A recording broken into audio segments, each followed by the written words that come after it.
Multimeter yang murah dan fitur komplit adalah idaman bagi kita yang sering menggunakan multimeter.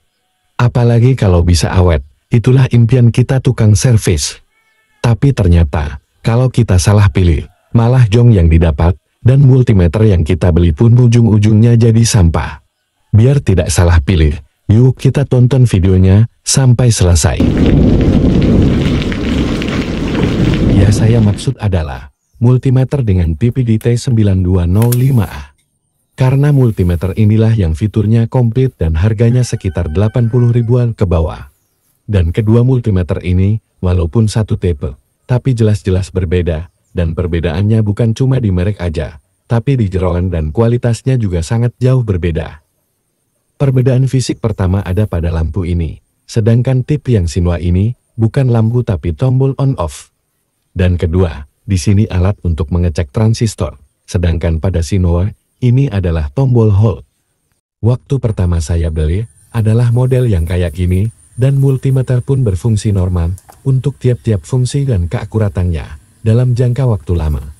Dan rusaknya karena mengukur kapasitor, yang ternyata masih ada muatan listriknya. Karena memang, kapasitor mesin cuci, kalau ada muatannya bisa merusak alat ukur, jadi kalau kita mau ngukur kapasitor, kita harus membuang muatan listrik yang ada pada kapasitor, dengan cara menghubungkan kedua kutub biar muatannya hilang.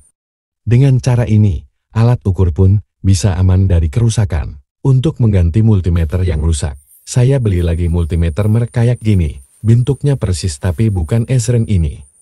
Dan setelah saya tes ternyata, untuk pengukuran ohmnya tidak presisi, dan untuk pengukuran kapasitor pun nggak berfungsi sama sekali. Ujung-ujungnya, multimeter pun saya buang. Dan karena memang multimeter yang fiturnya komplit saya butuhkan, ujung-ujungnya saya beli lagi, dengan tipe yang sama waktu pertama kali saya beli. Jadi walaupun mereknya beda, tapi bentuknya sama persis, multimeternya yang Shinwa ini. Multimeter pun gak ada kendala. Semua fitur berjalan dengan baik, dan presisi. Seiring berjalannya waktu, multimeter pun rusak lagi, gara-gara ngukur kapasitor lagi. Itulah sebabnya saya selalu memilih multimeter murah. Jadi kalau ada keteledoran kayak gini, gak nyesek-nyesek amat. Dan ujung-ujungnya saya pun harus beli multimeter lagi. Sebenarnya dengan tipe kayak gini, saya tuh sudah gak percaya lagi. Tapi gara-gara iklannya santer, di Shopee juga banyak yang ngasih bintang 5. Ujung-ujungnya saya pun tergoda untuk beli merek Esren ini. Setelah barang datang, dan saya cek fitur dan keakuratan, ternyata hasilnya sama dengan multimeter yang kedua saya beli. Alat untuk mengukur kapasitor tidak berjalan sama sekali, dan untuk ohm tidak akurat. Dan bila alat ukur tidak akurat, otomatis tukang servis bisa gila sebelum waktunya. Karena pasti pusing, alat yang bagus diukur jelek, dan alat jelek kalau diukur ternyata bagus. Itu adalah musibah bagi kita tukang servis. Kesimpulan, bila kita mau membeli multimeter yang murah, tapi komplit, usahakan jangan merek Esren ini, dan merek-merek lain, yang tipenya persis kayak gini. Karena kalau bentuknya kayak gini, walaupun mereknya lain, pasti dalamannya sama.